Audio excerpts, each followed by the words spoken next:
আমার আল্লাহ রাব্বুল আলামিন বলেন, ওমান আ'রাদা আন যিকরি ফাইন্না লাহু মাঈশাতান যানকা ওয়া নাহশুরুহু ইয়াউমাল কিয়ামাতি আ'মা। আমার আল্লাহ রাব্বুল আলামিন বলেন, যে আমার জিকির থেকে মুখখানা ঘুরিয়ে নিল, আমার জিকির থেকে মুখটা ফিরিয়ে নিল, আমি আল্লাহ পাক ওর এমনি কি করব, দুনিয়ার জিন্দেগিটা সংকীর্ণ করে দেব। ফাইন্না লাহু মাঈশাতান দানকা, দুনিয়ার জিন্দেগি ওর সংকীর্ণ করে দেব। হয়তো কোটি কোটি টাকা থাকতে পারবে, কিন্তু ওর মনে সুখ থাকবে না, শান্তি থাকবে না, অশান্তি। আমার আল্লাহ রাব্বুল আলামিন আরো বলেন, ওয়া নাহশুরুহু ইয়াউমাল কিয়ামাতি আ'মা। আমি আল্লাহ পাক কিয়ামতের মহাময়দানে, হাসরের মহাময়দানে আমি ওকে দুই চোখে অন্ধ করে ওঠাবো। কোরআন বলছি, দুই চোখে অন্ধ হয়ে উঠবে। আর কোটি কোটি মানুষ ওর গায়ের উপর দিয়ে, সব পা দিয়ে কি করবে, চটকিয়ে চটকিয়ে সব পার হয়ে যাবে। লোকটা আফসোস করে বলবে, ইয়া রব্বি, হে আমার রব, লিমা হাসারতানি আমা, আপনি কেন আমাকে হাসর ময়দানে দুই চোখে অন্ধ করে ওঠালেন? অকদ কুনতু বাসীরা, আমি তো দুনিয়া জমিনে আমি দৃষ্টিশক্তি সম্পন্ন ছিলাম, দুনিয়া তো দেখতে পেতাম, এখানে কেন অন্ধ করে ওঠালে? আমার আল্লাহ রাব্বুল আলামিন বলেন, কাযালিকা আতাতকা আয়াতুনা ফানাসিতাহা। আমি দুনিয়ার জমিনে আমার হাজারো নিদর্শনাবলী আমি তোর সামনে আমি দিয়েছিলাম, কিন্তু না না না, আমার হাজারো নিদর্শনাবলী দেখে তুই আমাকে ভুলে গিয়েছিলি। ওয়া কাযালিকাল ইয়াউমা তুনসা, দুনিয়ায় তুই যেমন আমাকে ভুলে গিয়েছিলি, আজ তোকে ভুলে যাওয়া হবে। অর্থাৎ আমি আল্লাহ পাক আজ তোকে আমি ভুলে যাব। আর আল্লাহ যদি ভুলে যায়, কোন 14 গোষ্ঠী, কোন জমিদারের বাচ্চা তাকে হাসর ময়দানে বাঁচাতে পারবে না। জিকির কি? আল্লাহ বলেছেন, আমার জিকির থেকে যারা মুখ ঘুরিয়ে নেয়। তো জিকিরটা কি জিনিস? নাম্বার 1, জিকির মানে হলো কোরআন। জিকির মানে হলো কোরআন। কোরআন বলছে, রব্বুল আলামিন বলেন, ইন্না নাহনু নাযালনা যিকরা ওয়া ইন্না লাহু লাহাফিজুন। এই জিকির আমি অবতীর্ণ করেছি, মানে এই কোরআন আমি আল্লাহ অবতীর্ণ করেছি, আবার আমি আল্লাহ পাক ওই কোরআনকে সংরক্ষণ করব। তাহলে জিকির মানে কোরআন। 2 নম্বর, জিকির মানে নামাজ। জিকির মানে হলো নামাজ। রব্বুল আলামিন কোরআনুল কারিমে বললেন, আকিমিস সালাতা লিযিকরি, আমার জিকিরের জন্য তোমরা নামাজ কায়েম করো। অর্থাৎ নামাজটাই হলো আর একটা জিকির। 3 নম্বর,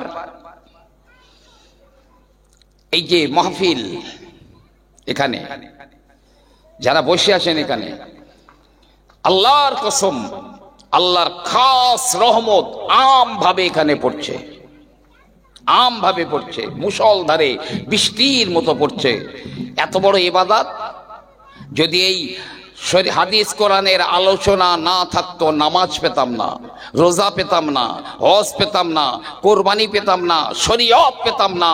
এসেছে এই হাদিস আর কোরআনের আলোচনায়, এত বড় ইবাদত মনে হয় আর অন্যটা নেই। আগামী 1 বছর যে জায়গায় বসে আছেন আপনারা, এই জায়গাটা আগামী 1 বছর আল্লাহর কাছে দোয়া করবে।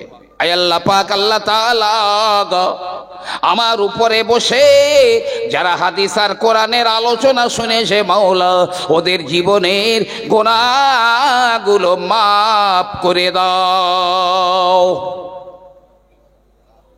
1 বছর দোয়া করবে এই জায়গাটা। তাহলে এই জিকির মানে এই ওয়াজ মাহফিল, তবে যেখানে পাকামো করা হয়, যে মজলিসে বসে পাকামো, হাস তামাশা, রং তামাশা, যে গানের সুরে গজল, সেখানে আল্লাহর রহমত থেমে যাবে, আসবে না, আসবে না। এই ওয়াজ মাহফিলটা যে জিকির, কোরআনুল কারিমে আল্লাহ পাক বলছেন, রব্বুল আলামিন বলেন, ফাযাক্কির ইন্নামা আনতা মুযাক্কির। হে আমার নবী, আপনি ওয়াজ করুন, আপনি ওয়াজ করুন, আমি আপনাকে ওয়াজকারী রূপে পাঠিয়ে দিয়েছি। অন্য জায়গায় আমার আল্লাহ পাক বললেন, ফাযাক্কির ইন্নায যিকরা তানফাউল মুমিনিন। হে আমার নবী, আপনি ওয়াজ করুন, এই ওয়াজটা ঈমানদার মানুষদের জন্য ফলদায়ক হবে। তাহলে এটাও জিকির। আপনারা জিকিরের মাহফিলে বসে আছেন, এটা তো ইবাদতেরই রাত, এ রাত তো ইবাদতের।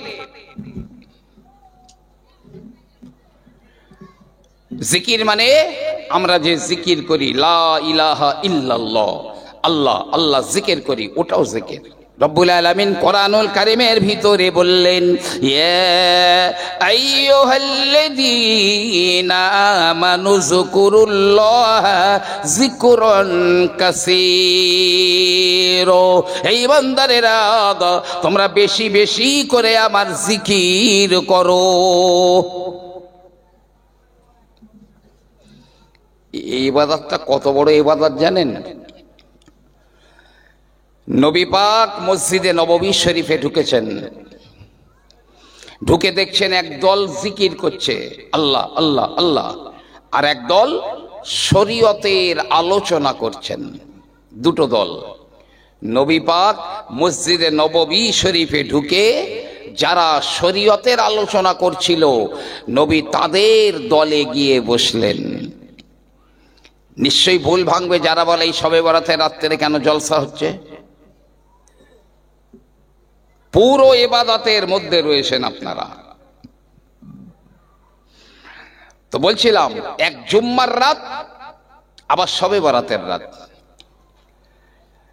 শুধু জুম্মার দিনে আল্লাহ কত মানুষকে ক্ষমা করে জানেন? আর তার সঙ্গে সোনায় সোহাগা হয়ে গেছে। হাদিস পাকে এসছে, আল্লাহ পাক পার ডে, প্রতিদিন ৬,০০০ এমন মানুষকে যাদের জাহান্নামে যাবার উপযুক্ত হয়ে গেছে, এই রকম ৬,০০০ মানুষকে আল্লাহ জান্নাতের উপযুক্ত বানিয়ে দেন। বলুন না সুবহানাল্লাহ। প্রতিদিন। আর জুমার দিনে, এই আজকের বৃহস্পতিবার গিয়ে সূর্য অস্ত চলে গেছে, শুক্রবারের রাত পড়েছে। এই সূর্য অস্ত যাওয়ার পর থেকে আগামীকাল সূর্য অস্ত যাওয়া পর্যন্ত এই ২৪ ঘন্টায়, এক এক ঘন্টায় আমার আল্লাহ ৬ লক্ষ করে জাহান্নামের উপযুক্ত ব্যক্তিদের জান্নাতের উপযুক্ত বানিয়ে দেন। জি। আর তার উপরে আবার শবে বরাত, একসঙ্গে দুটো মিশে যে কত মহান হয়ে গেছে আমি তো কল্পনা করতে পারিনি। আল্লাহ লাখ শুকর। আর আপনাদেরও কপাল ভালো। আমরা তো অনেক জায়গায় আছে। শবে বরাত মানে হচ্ছে একটু পটকাবাজি হবে, রুটি হবে, হালুয়া হবে, গোশ হবে, খাওয়া দাওয়া করে ধুমধাম করে শুয়ে পড়ো, শবে বরাত হয়ে গেল। আবার একদল আছে, ওই যারা বলেছে সারা রাত মসজিদে থাকার চাইতে সারা রাত বেশ্যাখানায় কাটানো ভালো, যে ওই সব পার্টিরা অন্যান্য দিনে মসজিদে তালা লাগায় না ঈশার নামাজের পরে, আর এই শবে বরাতের রাত যেই পড়ে আর ওদের ঘাড়ে একেবারে দুপুরে বাজ পড়ে, মসজিদে 3টে তালা লাগিয়ে চলে যায়, কেউ যেন মসজিদে ঢুকতে না পারে।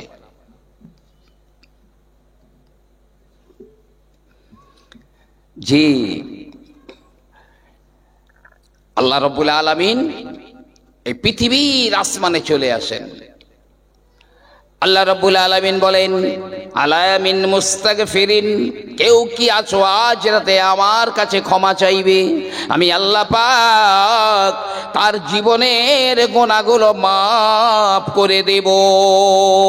আলা মিন মুস্তারজাকিন, এমন কি কেউ আছো যার রুজির দরকার, টাকা পয়সার দরকার, ধন সম্পদের দরকার?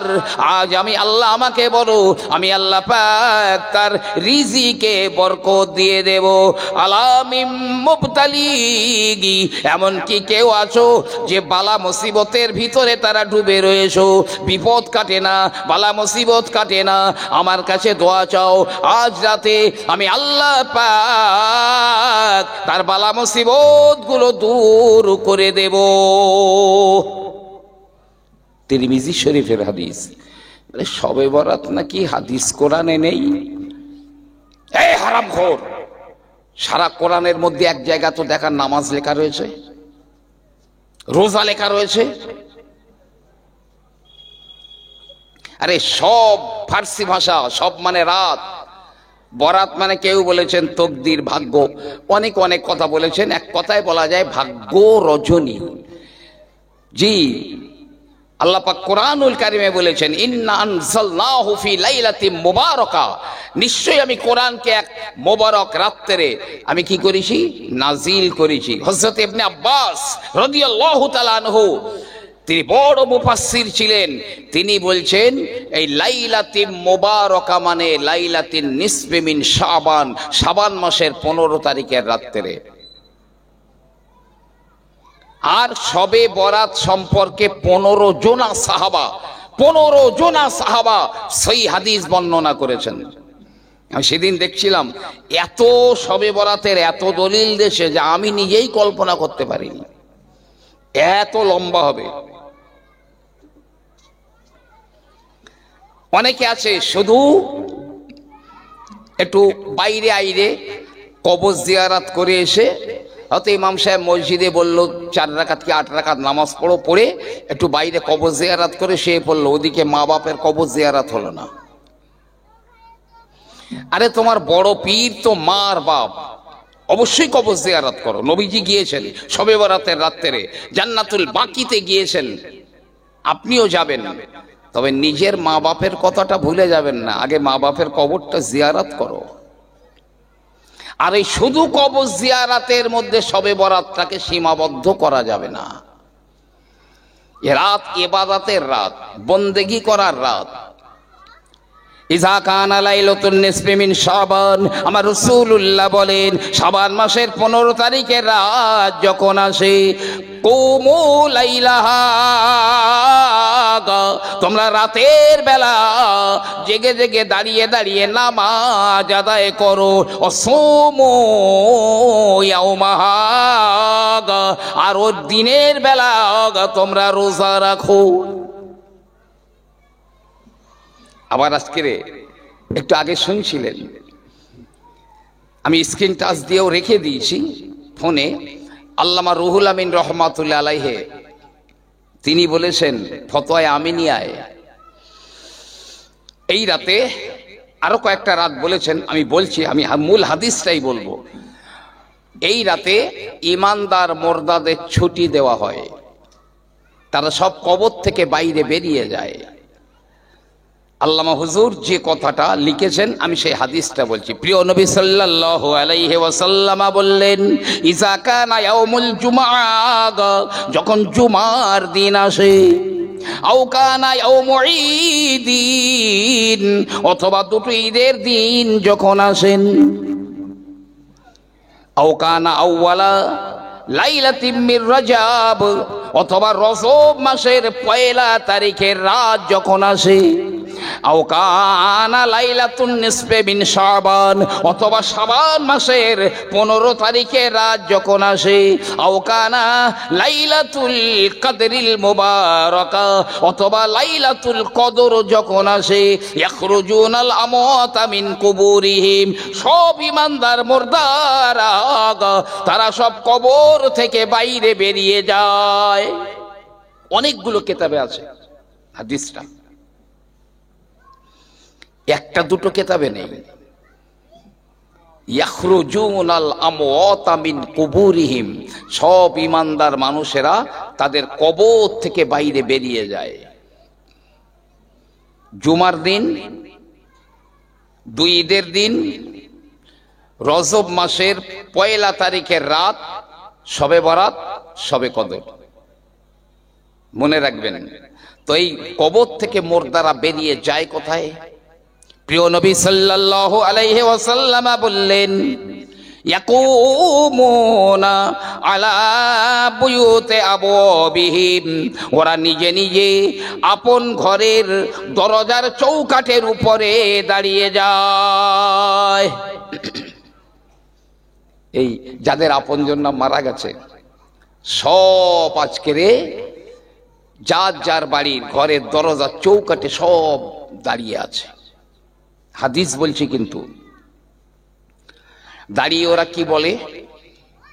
ইয়াকুলুনা ইরহাম আলাইনা বিসাদাকাতিন আও লুকমাতিন, তারা বলে, হে আমার আপনজনেরা, হে আমার বেটা বেটিরা, নাতি পোতারা, হে আমার বাড়ির মানুষেরা, ইরহাম আলাইনা, আমাদের উপর একটু দয়া করো, একটু মেহেরবানি করো, বিসাদাকাতিন, আজ রাতে কিছু সাদকা দিয়ে দাও, আমাদের নামে কিছু দান করে দাও, আও লুকমাতিন, অথবা কোনো ক্ষুধার্ত, কোনো গরিব মিসকিনকে আমাদের নামে দুটো খেতে দাও। ভিখারিরা আসে আমাদের বাড়িতে, যেমন বলে, মা একটু দয়া করো, দুটো খেতে দাও, দুটো ভিক্ষা দাও, দুটো টাকা দাও। সব মা বাপ আপনজন সব ঘরের দরজায় রয়েছে, বলছে একটু দয়া করো, আমাদের নামে একটু দান করো, আজকে রে দুটো খেতে দাও। ফাইল্লাম তাকদিরু, যদি তোমার দান করার ক্ষমতা না থাকে, যদি গরিব মানুষ হও, কিচ্ছু না থাকে, তুমি যদি একেবারে কপরদক শূন্য হয়ে থাকো, ফাজকুরুনা বিরাকাতাইন, তাহলে অন্তত আজ রাতে 2 রাকাত নামাজ আদায় করে নিয়ে আজ আমাদের কথা একটু মনে করো। ওই 2 রাকাত নামাজের নেকিটা আজ আমাদের রুহে দান করে দাও। কেন? ফাআনা মুহতাজুনা ইলাইহি, আজ আমরা তোমাদের ওই নেকির বড় মুখাপেক্ষী। নিশ্চয়ই যাবেন কবর জিয়ারাত করতে, তবে ওই জিয়ারাত করে শবে বরাতের কাজটা শেষ করে দেবেন না, শেষ করে দিলে হবে না, রাতটা জেগে কাটিয়ে দিতে হবে। এই যে আপনারা রাত জেগে বসে আছেন, আমার পরেও আর একজন বক্তা, যে হরিণখোলা দরবার শরীফ থেকে আসছে, মুহিবুল্লাহ হুসাইনি সাহেব, একটু আগেই আমার সঙ্গে কথা হয়েছে, উনি আসছেন। এই যে রাত জেগে বসে আছেন, লাভ কি জানেন? এমনি বসে নেই আপনারা, গরজে গয়লা ঢিলা বয়ে। প্রিয় নবী সাল্লাল্লাহু আলাইহি ওয়াসাল্লাম বললেন, হুররিমাতিন নারু আলা সালাসাতি আয়ুন, আইনুন বাকাত মিন খশিয়াতিল্লাহ, আইনুন সাহারাত ফি সাবিলিল্লাহ, ওয়া আইনুন গমাদাত আন মাহারিমিল্লাহ। হাদিসটা সহিহ। নবী পাক বলছে, 3 শ্রেণীর মানুষদের জন্য জাহান্নামের আগুনটা হারাম, অসম্ভব জাহান্নামে যাওয়া। যেমন গরুর বাঁট থেকে দুধ বার করে নিয়ে যদি বলে এই দুধটা আবার ওই বাঁট দিয়ে ফেরত দেব, কিয়ামত পর্যন্ত পারবে না, যেমন অসম্ভব। নবীজি বললেন এই 3 শ্রেণীর মানুষ যাদের জাহান্নামে যাওয়া ওই রকম অসম্ভব। সেই 3 শ্রেণীর মানুষ কারা? 1 নম্বরে আল্লাহর নবী আল্লাহর হাবিব বললেন, আইনুন বাকাত মিন খশিয়াতিল্লাহ, যে চোখ আমার আল্লাহ রব্বুল আলামিনের ভয়ে কাঁদে। হোক আপনার চোখের পানির পরিমাণ ছোট্ট একটা মাছির মাথা পরিমাণ, আল্লাহর ভয়ে হতে হবে। পানিটা, চোখের পানিটা আল্লাহর ভয়ে হতে হবে। যদি ছোট্ট একটা মাছির মাথা পরিমাণ ওই পানিটা হয়, অতটুকখানি পানি আল্লাহর 7খানা জাহান্নামের আগুন নিভিয়ে দিতে সক্ষম। কিয়ামতের ময়দানে, কথায় কথায় বেড়ে যাচ্ছে কথা, কিয়ামতের হাসরের ময়দানটা কেমন হবে জানেন? এই পৃথিবী থেকে সূর্যের দূরত্ব হলো 9,30,00,000 মাইল।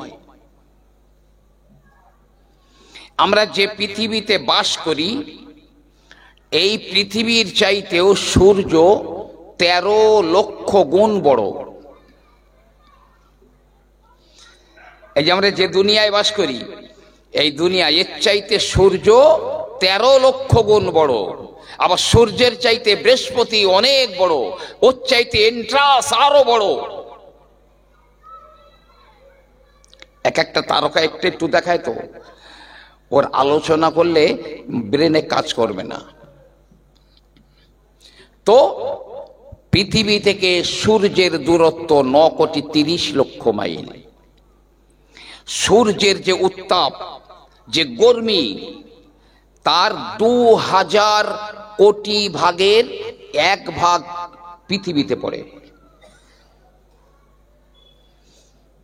যারা হজে গেছেন, মক্কায় দেখেছেন, মদিনায় দেখেছেন কি পরিমাণ রৌদ্র পড়ে, মনে হবে ঘিলুগুলো সব শুকিয়ে যাচ্ছে এবারে, এত রৌদ্র। সেও তো 2000 কোটি ভাগের 1 ভাগ দুনিয়াতে আল্লাহ দিচ্ছেন। কিন্তু আল্লাহর নবী আল্লাহর হাবিব বললেন, হাসরের ময়দানে, কিয়ামতের ময়দানে ওই সূর্যটা 9,30,00,000 মাইল দূরে থাকবে না। আপনার কিনা 8 কোটি মাইল দূরে থাকবে না, 8 লক্ষ মাইল দূরে থাকবে না, 1 লক্ষ মাইল দূরে থাকবে না, 1100 মাইল দূরে থাকবে না। হাত্তা ইয়াকুনা মিকদারা মিলিন, কিয়ামতের দিনে সূর্যটা পৃথিবী থেকে 1 মাইলের ভিতরে নেমে আসবে, 1 মাইলের মধ্যে নেমে আসবে। আর 2000 কোটি ভাগ উত্তাপ, গরম, রৌদ্র সব জমিনে পড়বে। ঘর বাড়ি নাই, ফ্ল্যাট নাই, হোটেল নাই, গাছপালা নাই, পাহাড় নাই, নদী নালা নাই, সাগর নাই, কিছু নাই। গোটা জমিনটা সমতল হয়ে গেছে। সব আমরা কবর থেকে উঠব, আমাদের কবর থেকে ওঠানো হবে। সবাই উঠে বলবে, ইয়ে ওয়াইলানা মান বাআসানা মিম্মার কদিনা হাযা মা ওয়াদার রহমান ওয়া সাদাকাল মুরসালুন। বলবে, হায় আমাদের আফসোস, কে আমাদের কবর থেকে ওঠালো? সবাই বলবে, ফেরেশতারা বলবে, এটা তো সেই দিন যে দিনের কথা আল্লাহ পাক বলেছিলেন আর নবীরা তার সত্যায়ন করেছিলেন।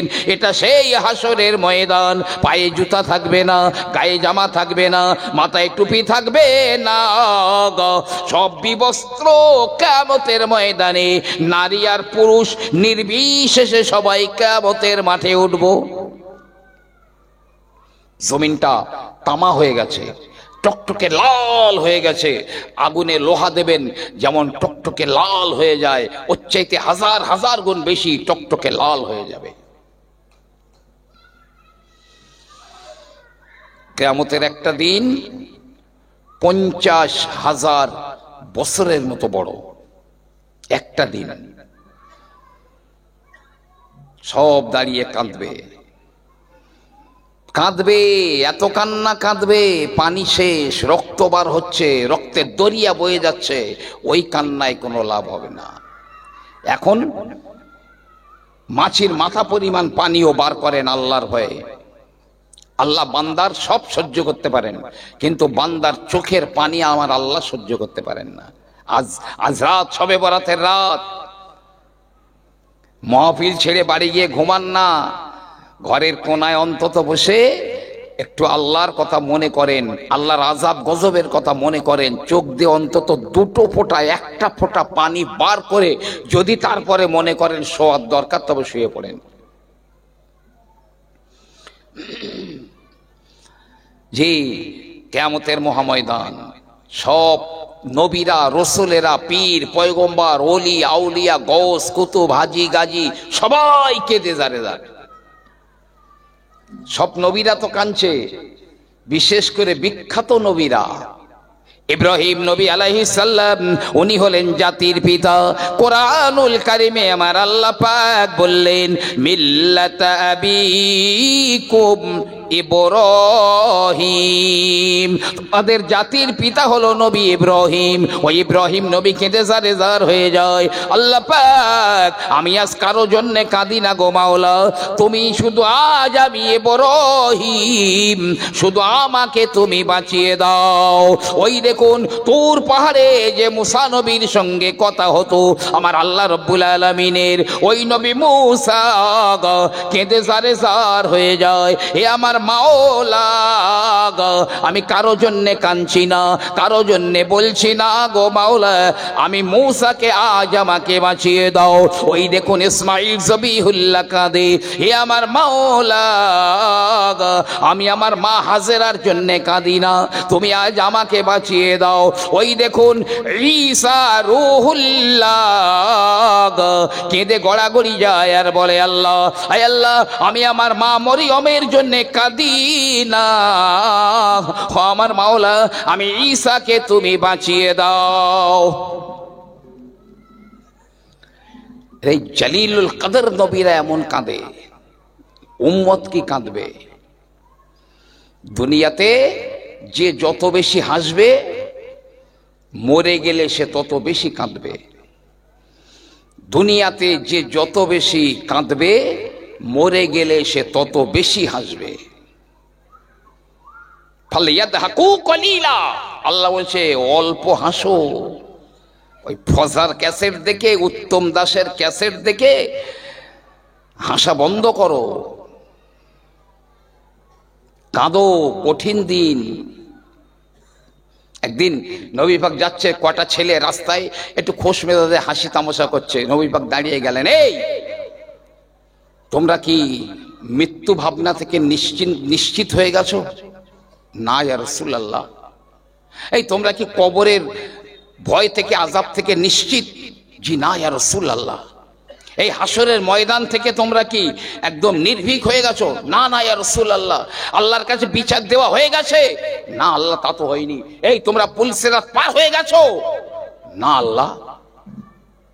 তাহলে এত আনন্দ কেন, এত হাসতামাশা কেন? ওই যে ছেলেগুলো জবান বন্ধ করলো, আর জীবনে কোনোদিন ওরা আনন্দে হাসি তামাশা করেনি।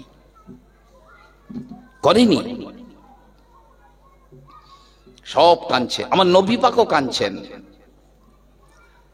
আমার নবী পাকও কাঁদছেন, তবে নিজের জন্য নয়। সব নবী, রসুল, পীর, পয়গম্বর নিজের জন্য কাঁদছে। আর আমার নবী কি বলছে জানেন?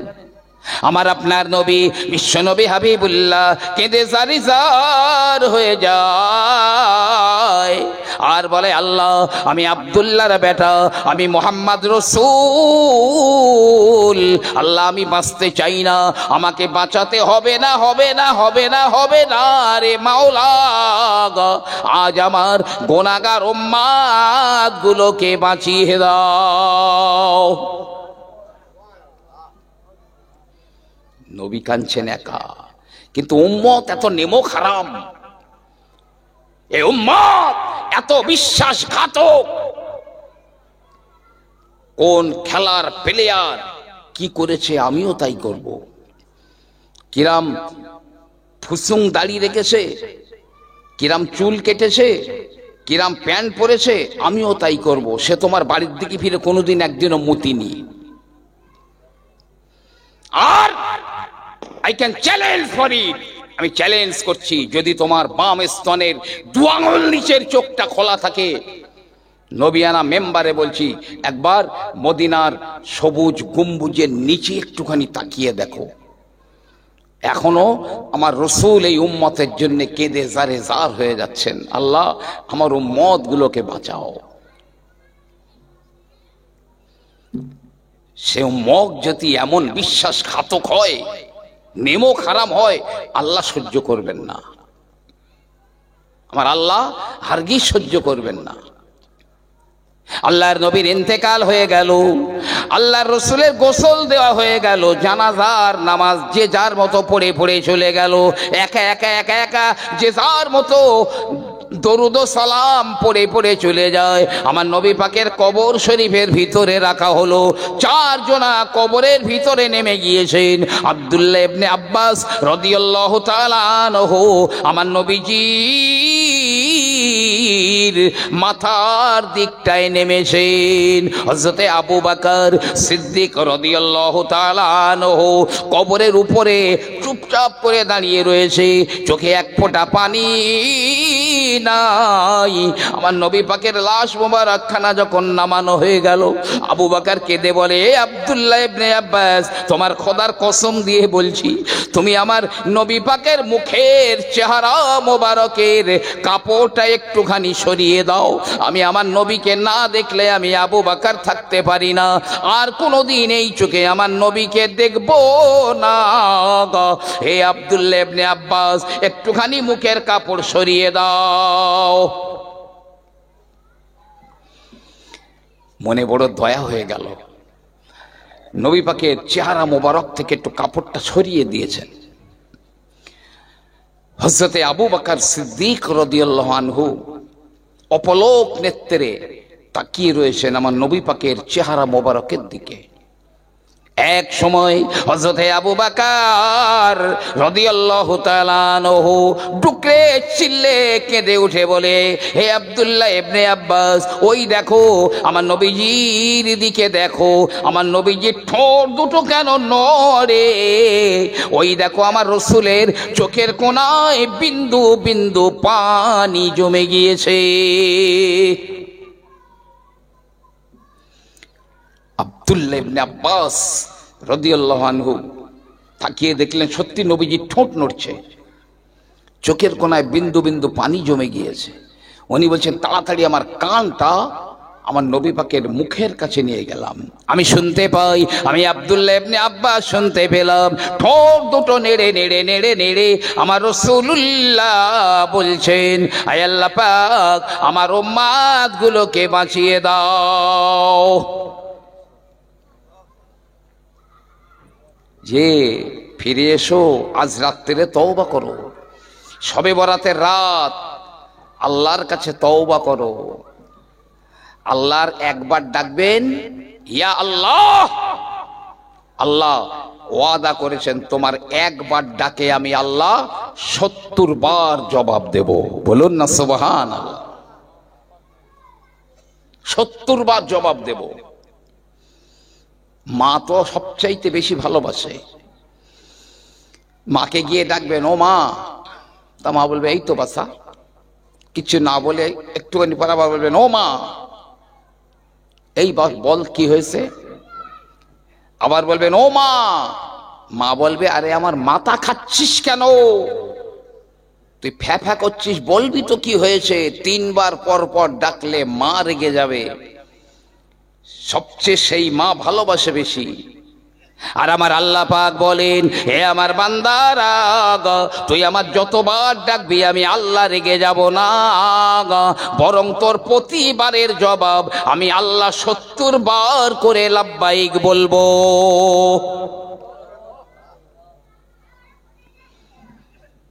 ওই হাসর ময়দানে এই কথাটা এতটা বাড়ালাম যে কথা বলবো বলে, সব নবী রাসূলুল্লাহ কাঁদছেন, কিয়ামতের অবস্থা কি কঠিন। কোরআনুল কারিমে আল্লাহ বলছেন ওয়াতারান নাসা সুকারা ওমা হুম বিসুকারা ওয়ালাকিন্না আযাবাল্লাহি শাদীদ। হে নবী, আপনি দেখবেন হাসর ময়দানে লোকেরা যেন সব মাতাল হয়ে রয়েছে, নেশাখোর হয়ে রয়েছে, কিন্তু ওমা হুম বিসুকারা, ওরা মাতাল নয়, বরং ওয়ালাকিন্না আযাবাল্লাহি শাদীদ, আল্লাহর আযাব বড় কঠিন। যে সমস্ত বাচ্চারা, ছোট ছোট বাচ্চারা বাচ্চা বেলায় মারা গেছে, ওই বাচ্চা অবস্থায় কিয়ামতে উঠবে। হাসর ময়দানের আযাব দেখে তাদের চুল পেকে যাবে, গায়ের চামড়াগুলো ঢিলা হয়ে যাবে, বুড়ো হয়ে যাবে। যে মহিলা পেটে বাচ্চা নিয়ে মারা গেছে, পেটে বাচ্চা নিয়েই সেই মহিলা হাসর ময়দানে উঠবে। কোরআন শরীফে আল্লাহ বলছেন ওই মহিলার কখন বাচ্চা প্রসব হয়ে যাবে ও নিজেও বুঝতে পারবে না। ময়দানে মাহশারটা কি কঠিন! আল্লাহ ৭০,০০০ শিকল দিয়ে জাহান্নাম বেঁধে রেখে দিয়েছেন, সেই শিকল সব খুলে দেবেন আল্লাহ। জাহান্নামের ৭০,০০০ শিকল খুলে দেবেন। জাহান্নাম হাঁ হাঁ করতে করতে ছুটে আসছে হাসর ময়দানের দিকে। নবী আমার কেঁদে জারেজার হয়ে যায়, ও আমার আল্লাহ, ও আমার মাওলা, ওই জাহান্নামের আগুন না আমার উম্মত গুলোকে খেয়ে ফেলে দেয়। নবী কেঁদে জারেজার হয়ে যাবেন, বাঁচাও বাঁচাও বাঁচাও মাওলা, আমার উম্মত গুলোকে বাঁচাও। জিবরিল আমিন আলাইহিস সালাম দৌড়ে দৌড়ে দৌড়ে দৌড়ে আমার নবীজির কাছে চলে আসবেন। ইয়া রাসূলুল্লাহ, ইয়া হাবিবাল্লাহ, কাঁদবেন না কাঁদবেন না, এই নিন আমার এই পাত্র, একটা পাত্র এনেছি, এর ভিতরে পানি রয়েছে, ওই পানিটা জাহান্নামের দিকে ছুঁড়ে মেরে দিন, জাহান্নামের আগুনটা নিভে যাবে। দাও দাও জিবরাইল, তাড়াতাড়ি দাও। জিবরিল আমিনের কাছ থেকে ওই পানির পাত্র নিয়ে, এক আজলা পানি নিয়ে আমার নবী জাহান্নামের দিকে ছুঁড়ে মারবেন, জাহান্নামের আগুনটা ঝুপ করে নিভে যাবে। সুবহানাল্লাহ। আল্লাহর নবী বলবেন, এ ভাই জিবরাইল, এটা কোন রহমতের পানি তুমি আমাকে এনে দিলে? এ জিবরাইল, এটা কোন কুদরতের পানি আমার এনে দিলে ভাই? এক আজলা পানিতে জাহান্নামের আগুনটা নিভে যায়। জিবরিল আমিন বলবেন, ইয়া রাসূলুল্লাহ, ইয়া হাবিবাল্লাহ, না না না না, এটা কোনো রহমতের পানি নয়, এটা কুদরতের পানি নয়, এটা আপনার উম্মতের চোখের পানি, যে পানিটা আল্লাহর ভয়ে চোখ দিয়ে পড়েছিল, সেই পানি এটা। নবী বলছে কাঁদো, চোখের পানির পরিমাণ যদি মাছির মাথা পরিমাণ হয় তাও, যদি না আসে কান্না, কান্নার মতো ভান করো, যেন দেখলে মনে হয় লোকটা কাঁদছে, এরকম ভান করো, তাতেও কাজ হবে। কিয়ামতের মাঠে নবীরা, রসুলরা, সাহাবারা, পীর, পয়গম্বর, ওলি, আউলিয়া, আলেম, হাফেজ, হাজি সাহেব সব সুপারিশ করে করে লোকদের জান্নাতে নিয়ে যাবে। জান্নাতে চলে গেল জান্নাতীরা, জাহান্নামে গেল জাহান্নামীরা। একটা লোক দাঁড়িয়ে রয়েছে, ওই লোকটার জন্য কেউ সুপারিশ করেনি। সে লোকটা বলছে, আল্লাহ, আমার জন্য আর সুপারিশ করার কেউ হলো না, বাস্তবিক কেউ নেই। তখন ওই ব্যক্তির এই চোখের নিচের দিকের যে চুল আছে, পালক, ওই নিচের পালকের একটা চুল কথা বলবে, একটা চুল, চুলটা বলবে, আল্লাহ, এই তোমার এই বান্দার জন্যে সুপারিশ করার যেহেতু আর কেহ নাই, তবে আমি রয়েছি আল্লাহ। তোমার এই বান্দাটা একদিন তোমার ভয়ে এতটুকু কেঁদেছিল, আমি একটা চুলের গোড়া ভিজে গিয়েছিল, কতটুকুনি পানি, সূচের আগা পরিমাণ হবে, একটা চুলের গোড়া ভিজে শুরু। আল্লাহ বলছে, আমার বান্দার ওই অতটুকু চোখের পানির খবর আমি আল্লাহ পাক রাখি। বলুন না সুবহানাল্লাহ। আমার বান্দা তার গোটা লাইফে একদিন অতটুকু কেঁদেছিল, ওই অতটুকু চোখের পানির ওসিলায় আমার বান্দাকে আমি আল্লাহ মাফ করে দিলাম। তিন শ্রেণীর মানুষ জাহান্নামে যাবে, অসম্ভব হারাম। এক শ্রেণী হলো আইনুন বাকাত মিন খাশিয়াতিল্লাহ, যে চোখ আল্লাহর ভয়ে কাঁদে। আর ওই হাসর ময়দানে এক্ষুনি যেখান থেকে ঘুরে আসলাম আমরা, ময়দানে মাহাশার কি অবস্থা, আল্লাহর আরশে আজিমটা সিরিয়ার জমিনে নামানো হবে। সিরিয়ায় আল্লাহর আরশটা কত বড় জানেন? আল্লামা ইবনে কাসির রহমাতুল্লাহ আলাইহি তার আল বিদায়া ও নেহায়া কিতাবে লিখছেন, 7 আসমান আর 7 জমিন যদি আল্লাহর আরশে আজিমের মাঝখানে রেখে দেওয়া হয় তো কিরকম মনে হবে? বিশাল বড় ফাঁকা মাঠের মাঝখানে একটা মটরের দানা যেন পড়ে রয়েছে। এই 7 আসমানের নাম আছে, কোন আসমান কত মোটা, কি দিয়ে তৈরি, একটা থেকে আর একটা কত দূর, টোটালের ইতিহাস আছে, কিন্তু আজকের আমার বলবার সময় নেই।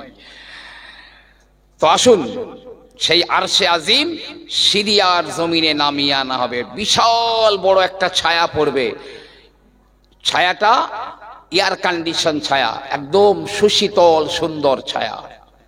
ওদিকে হাসর ময়দানে মানুষ সব কাতর হয়ে যাচ্ছে। ভাই আমার, বাবাজির আমার, ময়দানে মাহাশারে পানি দাও পানি দাও পানি দাও করে চিৎকার দিচ্ছে। কারো হাত, কারো জিহ্বা 70 হাত বাড়িয়ে গিয়েছে, কারো বা জিভ পানির পিপাসার জন্যে 3 দিনের রাস্তা পরিমাণ লম্বা হয়ে গেছে। পানি দাও পানি দাও পানি দাও গো।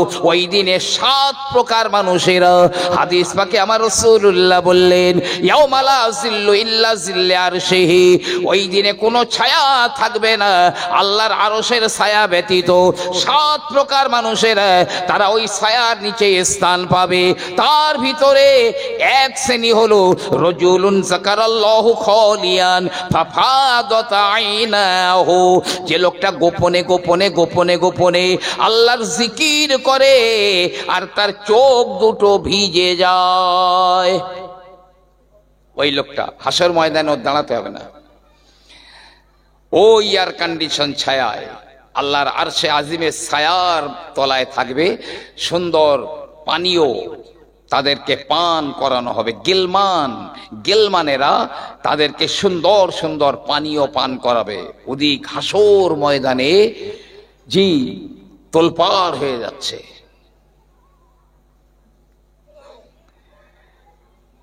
এই তো কটা দিন, এই তো কটা দিন আমি এই এখানে বসে বলছি, আমি বলতে পারবো না এখন 1 সেকেন্ড আমি বাঁচবো। আমার নবীজি বলেছেন, আমি নামাজে ডান দিকে সালাম ফিরিয়েছি, বাম দিকে সালাম ফেরানোর আগে আমার ইন্তেকাল হয়ে যেতে পারে। নবী পাক বলেছেন, আমি তো কোথাকার কোন স্যার, আল্লাহর রাস্তায় বলছি, একটু কাঁদেন। যদি মনে করেন মরার পরে হাসবো, দুনিয়াতে একটু বেশি কাঁদেন, কম হাসেন।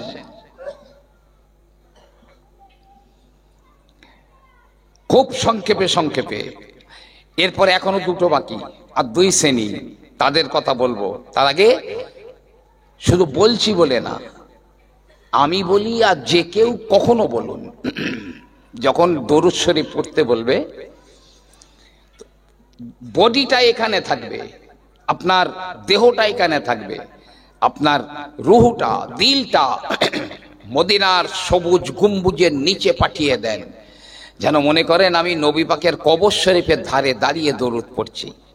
জি, ঠিক এই রকম টেন্ডেন্সি নিয়ে খুব মহব্বতে একবার দরুদ আল্লাহুম্মা সাল্লি আলা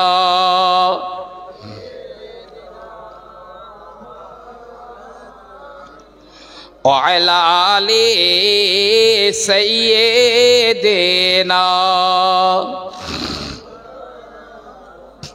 क़यामत में हर शख्स परेशान रहेगा, क़यामत में हर शख्स परेशान रहेगा, हर एक शख्स रो रो कर मोहम्मद को पुकारेगा।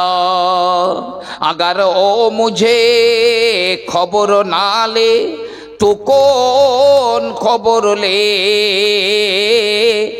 उम्मत के जो ओ किश्ती है ओ मोहम्मद के हवाले। अल्लाहुम्मा সাল্লি আলা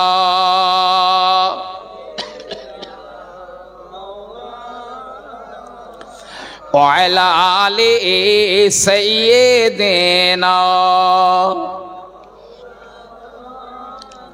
প্রিয় নবী সাল্লাল্লাহু আলাইহি ওয়াসাল্লাম বললেন, আইনুন সাহারাত ফি সাবিলিল্লাহ, যে চোখ আল্লাহর জন্য রাত্রি জাগরণ করে। দুই নম্বরে, যে চোখ আল্লাহর জন্য রাত্রি জাগরণ করে। এই কথাটা বলার জন্য আমি এতটা বের দিয়ে আসলাম। এই যে আপনারা বসে আছেন রাত জেগে জেগে, আমার পরে আরো একজন বক্তা 2 ঘন্টা বলবে, আপনারা বসে থাকবেন ফ্রিতে নয়।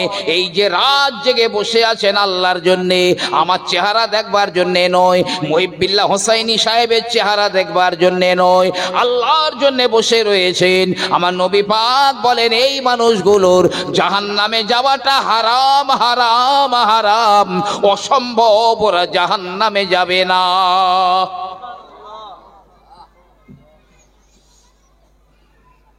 তাতে আবার শবে বরাত, আবার জুম্মার রাত, দুটো একসঙ্গে মিলে গেছে।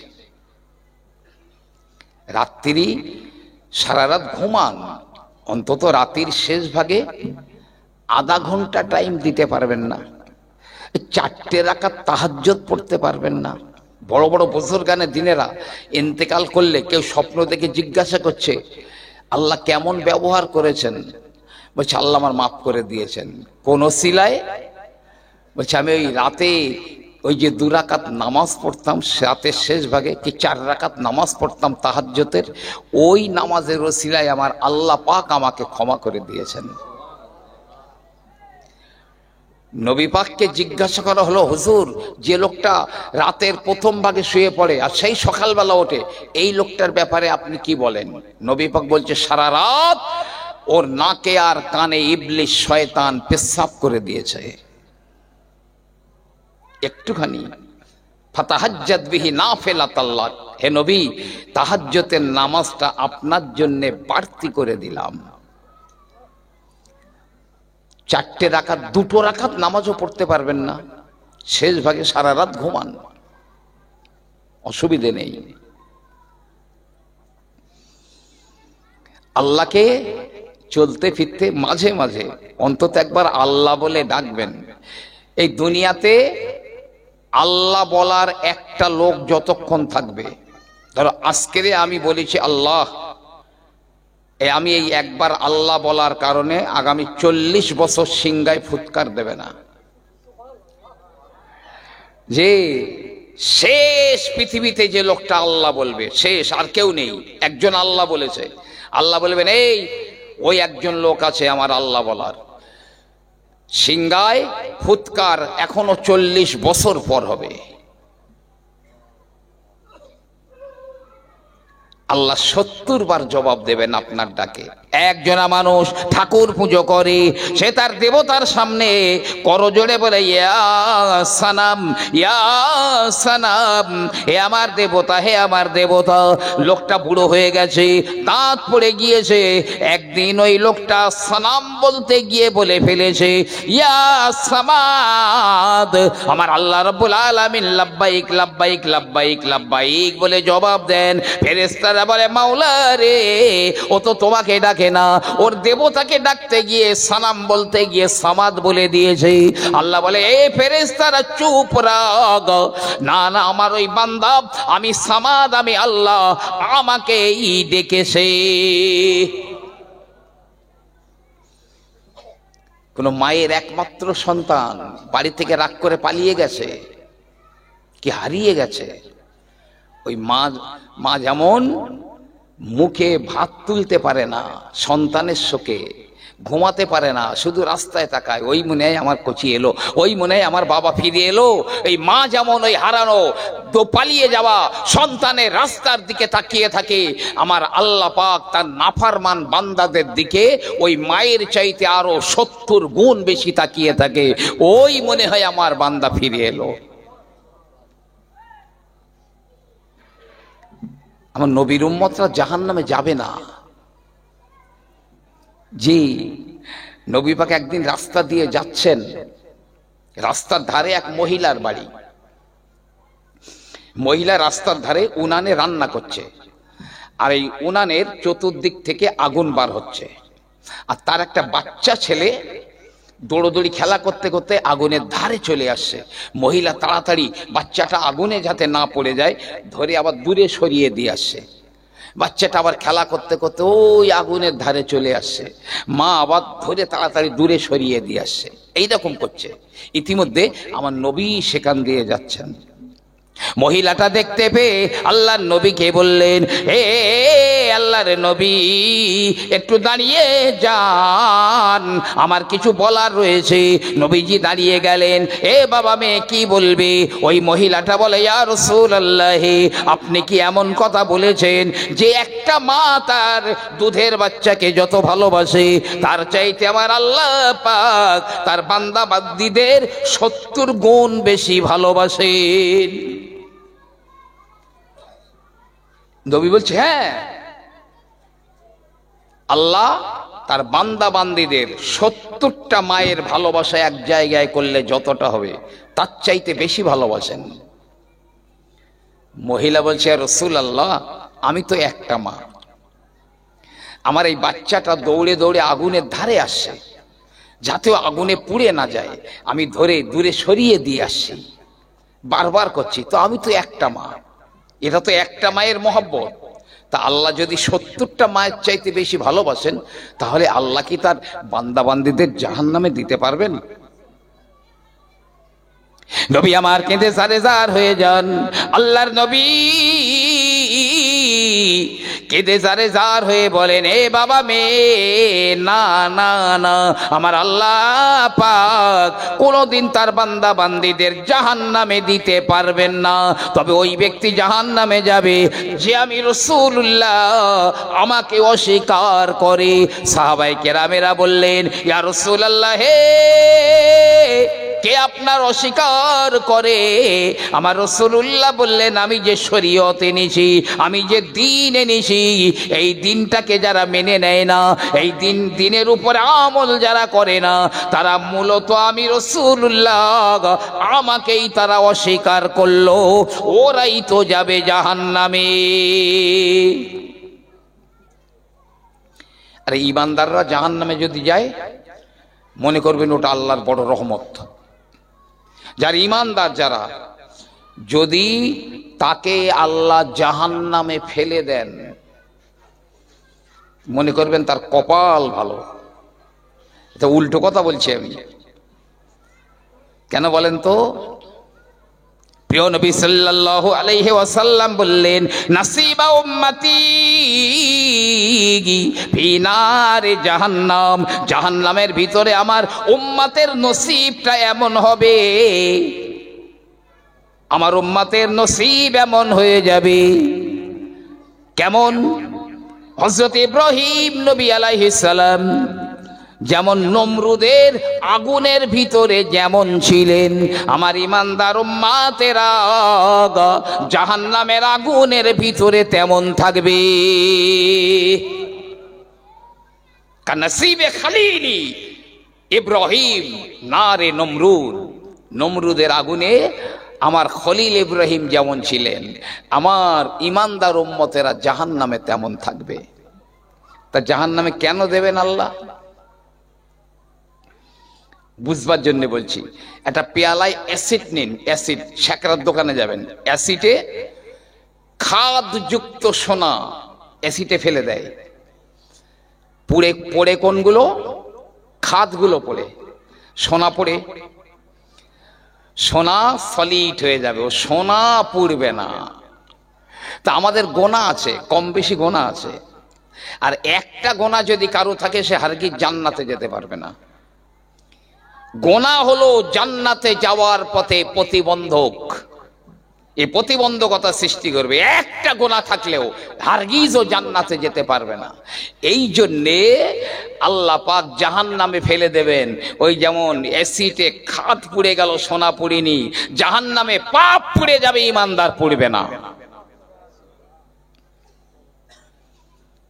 পাপগুলো পুড়ে যাবে, ইমানদার পুড়বে না। পাপ যেই পুড়ে শেষ হয়ে যাবে, আল্লাহ সোনা তুলে নিয়ে জান্নাতে ঢুকিয়ে দেবেন। এই জন্য বললাম, ইমানদার মানুষ যারা জাহান্নামে যাবে সেটা আল্লাহর রহমত। তাহলে দুটো চোখওয়ালার কথা বলেছি আমি, আল্লাহর ভয়ে কাঁদা, আল্লাহর জন্য রাত্রি জাগরণ করা। যে চোখ রাত জাগে ও জাহান্নামে যাবে না। 3 নম্বরে আমার রাসূলুল্লাহ বললেন, আইনুন গামাদাত আন মুহারিমিল্লাহ, যে জিনিস দেখা আমার আল্লাহ হারাম করে দিয়েছেন, ওই যে চোখ ওই হারাম জিনিস দেখা থেকে যে চোখটাকে হেফাজত করে রাখে, ওই ব্যক্তি জাহান্নামে যাবে না। হারাম হারাম হারাম, অসম্ভব জাহান্নামে যাওয়া।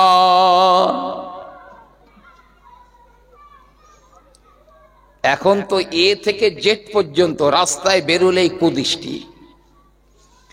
আমি শুধু জওয়ান যুবকদের বলবো না, এ থেকে জেড সব কুদৃষ্টি করে। এই কুদৃষ্টিটা কেমন? আন-নাজরু সাহামুম মাসমুমুম মিন সিহাম ইবলিস। নবী পাক বলেছে, কুদৃষ্টি করা ইবলিসের বিষ মাখানো তীরগুলোর মধ্যে একটা তীর। মাওলানা আশরাফ আলী থানভী সাহেব রহমাতুল্লাহ, তিনি তার কেতাবে লিখেছেন, কুদৃষ্টি থেকে একবার চোখটাকে ফিরিয়ে রাখা, কুদৃষ্টি থেকে চোখটাকে একবার সরিয়ে রাখা 1000 রাকাত তাহাজ্জুদ নামাজ পড়ার চাইতে ভালো। এই 3 শ্রেণীর চোখওয়ালারা হারগিজ জাহান্নামে যাবে না। আজকের এই মাহফিলে আমি আল্লাহর একদম দোহাই দিয়ে আপনাদের বলছি, নওজোয়ান যুবক যারা আছো, নিয়ত করো এবার থেকে মসজিদ মুখ হয়ে যাব। মসজিদ আবাদ করে কারা? কোরআনুল কারীমে আমার আল্লাহ পাক বলেন, ইন্নামা ইয়ামুরু মাসাজিদাল্লাহি মান আমানা বিল্লাহি ওয়াল ইয়াউমিল আখির। মসজিদ তো তারাই আবাদ করে, মসজিদ বানানো বলেন, মসজিদে সহযোগিতা করা বলেন, মসজিদে নামাজ পড়া বলেন, কারা করে? আমার আল্লাহ পাক বললেন, মান আমানা বিল্লাহি ওয়াল ইয়াউমিল আখির, যারা আল্লাহর পরে ঈমান এনেছে, আল্লাহকে আল্লাহ বলে মেনে নিয়েছে, আর ওই কিয়ামতের দিনের উপরে যারা ঈমান এনেছে, ওরাই তো মসজিদ আবাদ করে।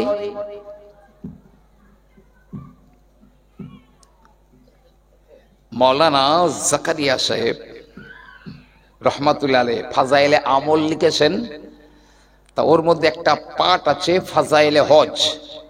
আমি উর্দুটাও পড়েছি, বাংলাটাও পড়েছি। ফাজাইলে হজ এক জায়গায় লিখছেন,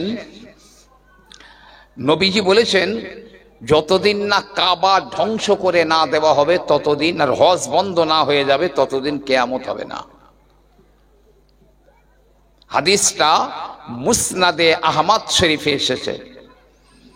এমনকি নবী বলেছে, কাবা যে ভাঙবে, আমি নবী এখন তাকে দেখতে পাচ্ছি।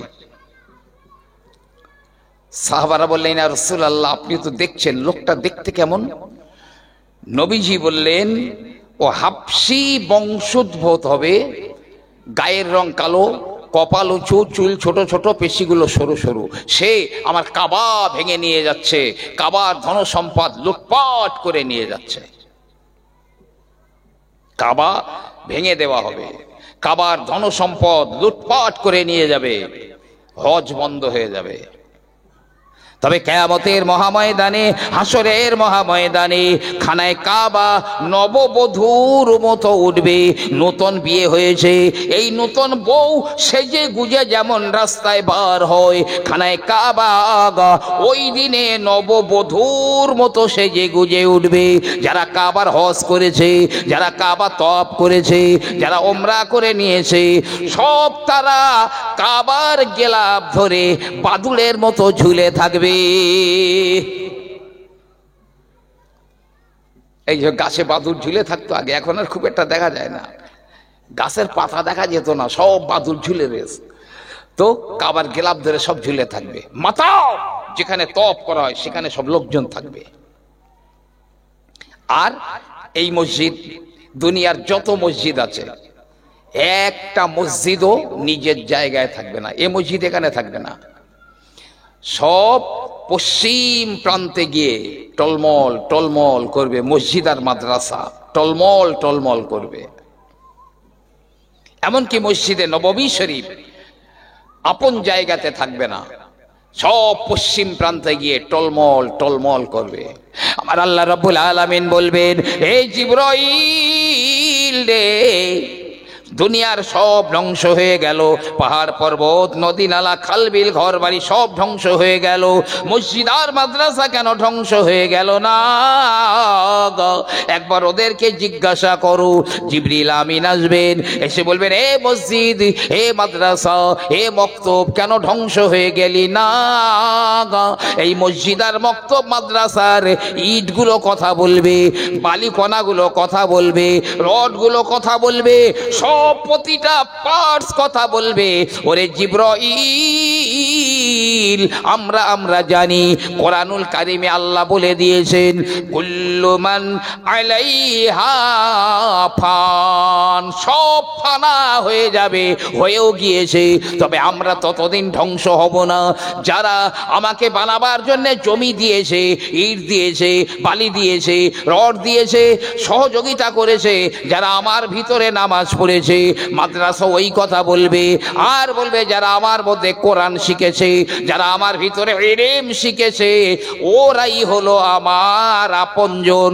ওদের বুকের ভিতরে না নিয়ে আমি মসজিদ ধ্বংস হয়ে যাব না, আমি মাদ্রাসা আমিও ধ্বংস হব না। কথা বলবে। যদি বলেন এইসব গেঁজাখুরি কথাই বিজ্ঞানের যুগে চলে, ইট কথা বলবে, রড কথা বলবে। আল্লাহ যদি সেদিন পর্যন্ত আপনার হায়াত দারাজ করেন, আপনার পায়ের জুতোর ফিতে আপনাকে জীবিত অবস্থায় আপনার সঙ্গে কথা বলবে। হাদিস পাকে এসেছে, আপনার উরু, আপনার অবর্তমানে আপনার ঘরের বিবি কি কি করেছে, আপনার উরু সাক্ষী দেবে, আপনাকে কথা বলবে। তাহলে তো বাতরিকায় আওলা ইট বালি সিবেন কথা বলবে। কিয়ামতে আটটা জিনিস সাক্ষী দেবে। আজকের আমি বলবার সুযোগ পাবো না, 8টা জিনিস। যাক, এখন আল্লাহ পাককে জিবরাইল বলবে, আল্লাহ মসজিদে এই কথা বলেছে, মাদ্রাসা এই কথা বলেছে, যে আমার ভিতরে যারা নামাজ পড়েছে, আমাকে সহযোগিতা করেছে, দান সদকা ইত্যাদি, মাদ্রাসাও তাই বলছে, ওদের বুকে নিয়ে তবে ওরা ধ্বংস হবে। অথচ যার জন্য 2 তলা 3 তলা করে গেছেন, 10 বিঘে 50 বিঘে জমি, ব্যাংক ব্যালেন্স, গাড়ি বাড়ি সব করে দিয়ে গেছেন, তারা কিয়ামতে আপনার দেখবে আর পালাবে। কোরআনুল কারীমে আমার আল্লাহ বলেন, ইয়াউমা ইয়াফিরুল মারউ, প্রতিটা মানুষ আপনার দেখে পালিয়ে যাবে, ভাই ভাইকে দেখে পালিয়ে যাবে, ছেলে বাপকে দেখে পালাবে, বাপ ছেলেকে দেখে পালাবে। না না, আমার কাছে না একটা নেকি চেয়ে বসে, ওরা সব পালিয়ে যাবে। মাথার ঘাম পায়ে ফেলে, গায়ের রক্ত পানি করে যার জন্যে সম্পদ জমা করেছি, সব আপনার দেখে পালিয়ে যাবে। কিন্তু মসজিদ মাদ্রাসা বুকে নেওয়ার জন্যে ওরা অপেক্ষা করবে। আল্লাহ পাক বলবেন, ও জিবরাইল, বলে যাও, বলে দাও যারা মসজিদ আর মাদ্রাসা বানাবার জন্য জমি দিয়েছিল, টাকা দিয়েছিল, ইট দিয়েছিল, এটা ওটা দিয়েছিল, নামাজ পড়েছিল, কোরআন পড়েছিল, ইলম শিক্ষা করেছিল, ওরা যেন সব ওই মসজিদ আর মাদ্রাসার ভিতরে ঢুকে যায়। জিবরাইল ঘোষণা দেবেন, সব প্যাসেঞ্জারেরা মসজিদ মাদ্রাসা ভরে যাবে। কাবায় প্যাসেঞ্জার, মসজিদে প্যাসেঞ্জার, মক্তবে প্যাসেঞ্জার, মাদ্রাসায় প্যাসেঞ্জার। আল্লাহ একটা ব্রিজ বানাবেন, ব্রিজ, একদম পুরো জাহান্নামের উপরে ব্রিজ বানাবেন। কেউ বলেছেন 15,000 বছরের রাস্তা, কেউ বলেছেন 30,000 বছরের রাস্তা। আমি ধরলাম 15,000 বছর। চুলের চেয়ে সরু, তলোয়ারের চেয়ে ধার, দুই দিকে গিজগিজে লোহার কাঁটা, আবার ঘুটঘুটে অন্ধকার। 5000 বছর সোজা উঠতে হবে, 5000 বছর সমতলে যেতে হবে, 5000 বছর নিচের দিকে নামতে হবে। যদি পড়ে তো ডাইরেক্ট জাহান্নামে। ভাই কোন জমিদার পার হবে? কে পার হবে? তবে কোনো কাফের বেঈমানদের ওই পুলসেরাতে উঠতে হবে না। কাফের বেঈমানদের জন্য জাহান্নামের আলাদা বাইপাস রয়েছে, বাইপাস, ওখান থেকে ওরা ডাইরেক্ট জাহান্নামে চলে যাবে। এই ইমানদার মুসলমানদের পুলসেরাত পার হতে হবে। আমার আল্লাহ রাব্বুল আলামিন দুনিয়ার মসজিদগুলোকে, দুনিয়ার মাদ্রাসাগুলোকে ট্রেনের বগির মতো একটার সঙ্গে আর একটা জুড়ে দেবেন। খানায় কাবাকে ইঞ্জিন বানিয়ে দেবেন, লম্বা ট্রেন তৈরি হয়ে যাবে, সব বগিতে প্যাসেঞ্জার। আল্লাহ পাক বলবেন, এ আমার কাবা, তোর ভিতরে প্যাসেঞ্জার, ওই মসজিদে প্যাসেঞ্জার, মাদ্রাসায় প্যাসেঞ্জার, যা ওই 15,000 বছরের পুলসিরাতটা পার করিয়ে জান্নাতুল ফেরদাউসের প্ল্যাটফর্মে দাঁড় করিয়ে দে। খানায় কাবা চোখের পলকের ভিতরে ওই ব্রিজটা পার করিয়ে জান্নাতুল ফেরদাউসের প্ল্যাটফর্মে দাঁড় করিয়ে দেবে। আর সব প্যাসেঞ্জারেরা বিনা হিসাবে আমার আল্লাহর জান্নাতি হয়ে যাবে।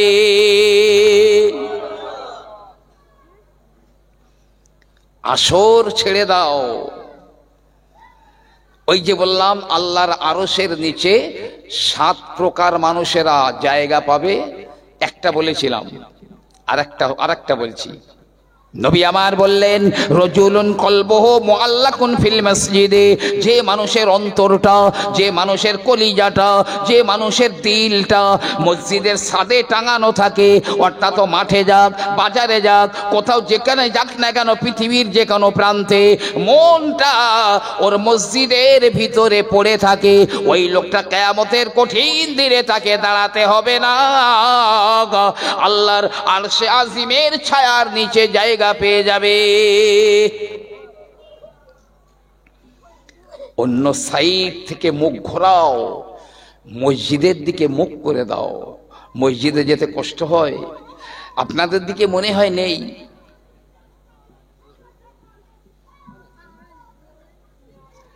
মনে হয় আপনাদের এলাকায় নেই, আমি দেখেছি।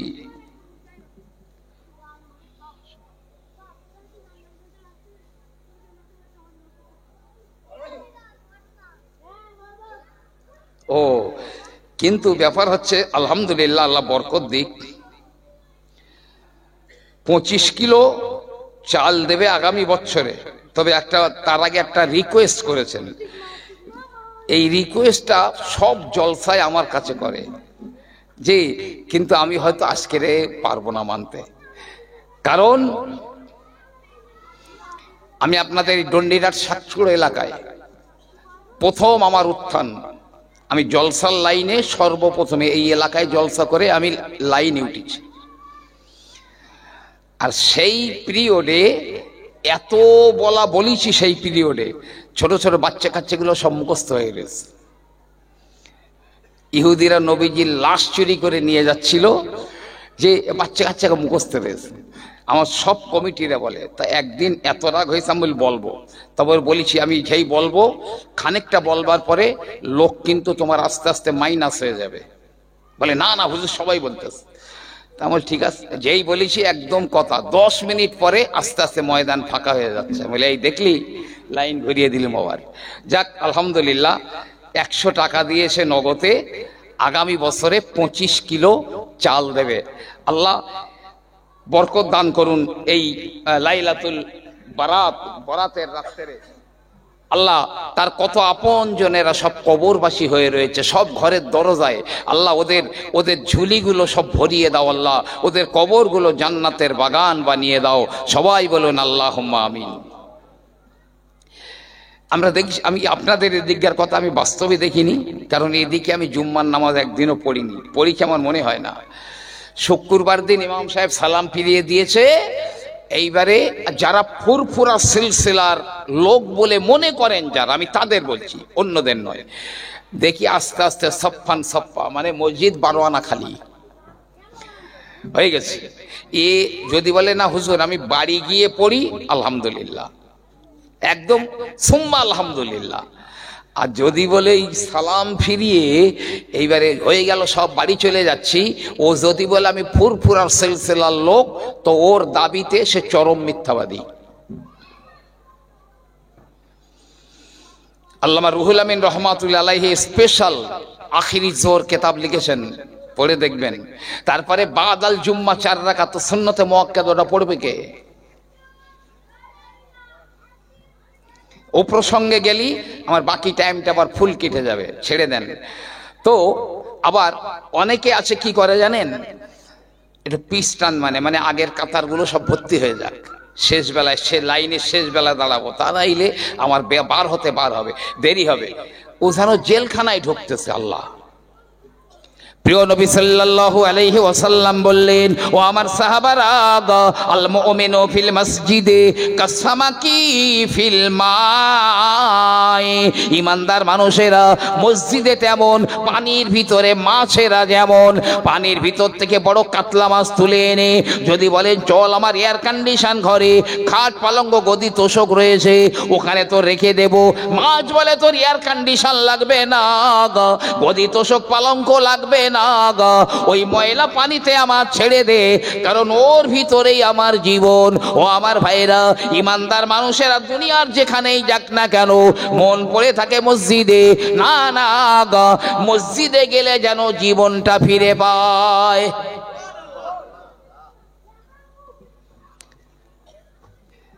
যারা নামাজ পড়েন না 5 ওয়াক্ত, আমার জওয়ান যুবক ছেলেদের, আমার নিজের ছেলের মতো বলছি, অনুরোধ করে বলছি, একজন লোক, আমি একটা উর্দু বই পড়েছিলাম আর খুব ভালো মনে আছে, ফুরফুরা রিসালের সবে গিয়ে দেখি চোখে পড়লো বইটা আমার খুব ভালো লাগলো, আপনার কিনা উর্দুতে লেখা, হেকায়েতু কা গালদস্তা। তার মধ্যে এই ঘটনাটা আছে। যারা 5 ওয়াক্ত নামাজ পড়েন না, আমি তাদের জন্য খুব মন দিয়ে শুনবেন, আর আমার কথার মধ্যে যদি যুক্তি থাকে তাহলে অবশ্যই কথাটা মেনে নেবেন, যদি যুক্তি না থাকে ছুঁড়ে ফেলে দেবেন, আপত্তি নেই। এক ব্যক্তি বাড়ি থেকে নিয়ত করে বার হয়েছে বগদাদ শরীফে যাবে, বগদাদে যাবে। তো ধরেন এখান থেকে ডন্ডিঘাট বাজার পর্যন্ত গিয়েছে, ওখানে গিয়ে দ্বিতীয় আরেকটা লোকের সঙ্গে দেখা হয়েছে। তো ওই লোকটা বলছে ভাই কোথায় যাবে?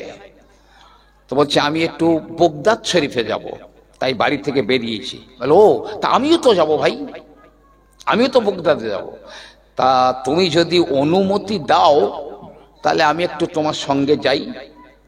ওতে ভাই দেখছি তুইও তো একটা উটের পিঠে বসে আছিস, তুই তার আমার ঘাড়ের উপরে বসে যাবি নি? তা চল 2 ভাই গেলে একটু কথায় কথায় গেলে, গল্পে গল্পে গেলে পথে এগিয়ে যাবে আর কষ্ট কম হবে। দুজনা এগ্রি হয়ে গেল, দুজনা দুটো উটের পিঠে চেপে চেপে যাচ্ছে। 1 দিন চলে গেছে, 1 দিনের পথ চলে গেছে। আর 2 নম্বর লোকটা বলছে ভাই একটু দাঁড়া। কেন? বলতে আমি আর তোর সঙ্গে যাব না, আমি আর তোর সঙ্গে যাব না। কেন? বলতে আমার চিনতে পেরেছিস তুই? বলে না তো। বলতে আমি হচ্ছি ইবলিস। ও তুই ইবলিস? হ্যাঁ।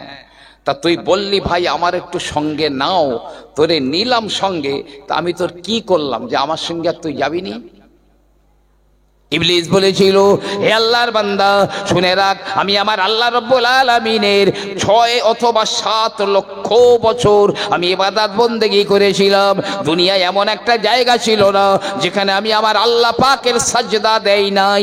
এক আসমানে 1000 বছর করে আমি আল্লাহর ইবাদত করেছি, সাজদা করেছি।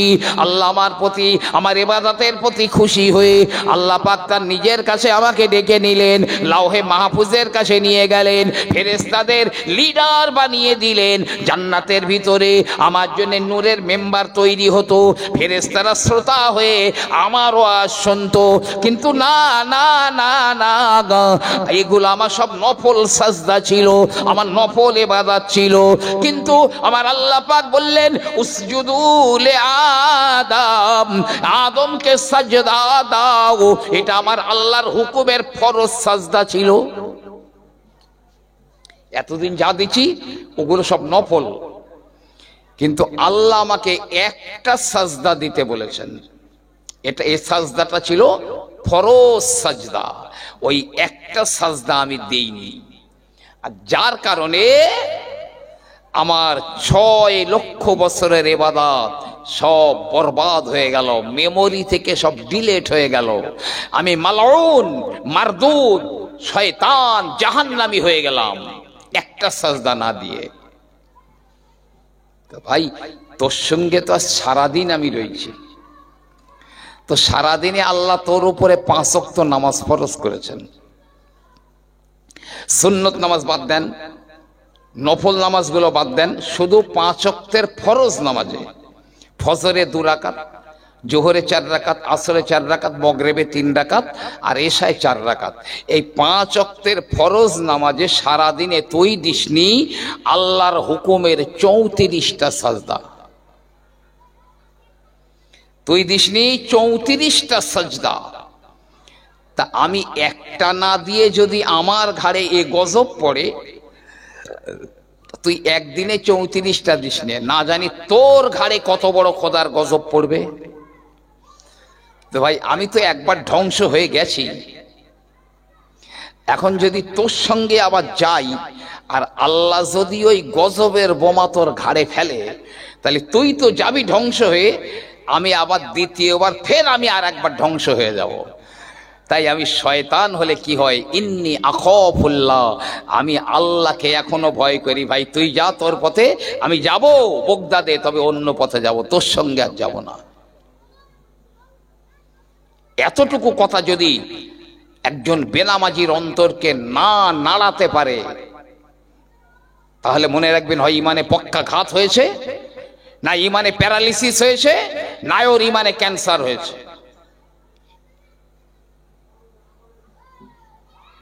মসজিদ ভালোবাসবেন, চেষ্টা করবেন প্রথম কাতারে নামাজ পড়ার। আল্লাহর নবী আল্লাহর হাবিব বললেন দুটো এমন বিষয় রয়েছে, আমার উম্মত যদি তার গুরুত্ব জানতে পারত, লটারি সিস্টেম করতে হতো। 1 নম্বরে মসজিদের প্রথম কাতারে নামাজ পড়া কতটা ফজিলতের যদি আমার উম্মত জানতো। কারা প্রথম কাতারে দাঁড়াবে, তাদের নাম মুসল্লিদের নামে লটারি কেটে যাদের নামগুলো লটারিতে বার হতো ওরাই প্রথম কাতারে চান্স পেত। 2 নম্বরে আজান দেওয়াটা কত গুরুত্বপূর্ণ। না না, কিয়ামতের মহাময়দানে মুয়াজ্জিনেরা মিশকাম্বারের টিলার উপরে থাকবে। আল্লাহর নবী কয়েক ব্যক্তির জান্নাতের জামিনদার নিয়েছেন, তার ভিতরে এক ব্যক্তি হলো যারা আল্লাহর খুশি করার জন্য মসজিদে আজান দেয়। ওই আজান দেওয়ার গুরুত্ব আমার উম্মত যদি জানতে পারত, কে আজান দিবে লটারি সিস্টেম করা লাগতো, লটারিতে যার নাম বার হতো ওই ব্যক্তি আজান দিত।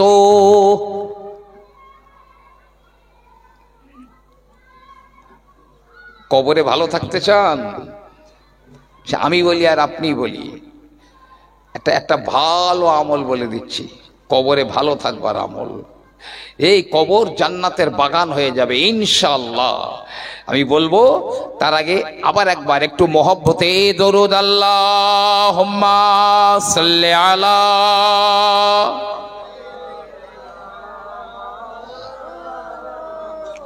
ওয়া আলা আলি সাইয়্যিদিনা। बाहर तोहफा का मुझको कोई गम नहीं, ए बाहर तोहफा का मुझको कोई गम नहीं, मुझको मल्ला का कोई जरूरत नहीं, मेरे किश्ती का हाफिज खुद है खुदा, और कमली वाले सफीने में मौजूद है। अल्लाहुम्मा सल्ली अला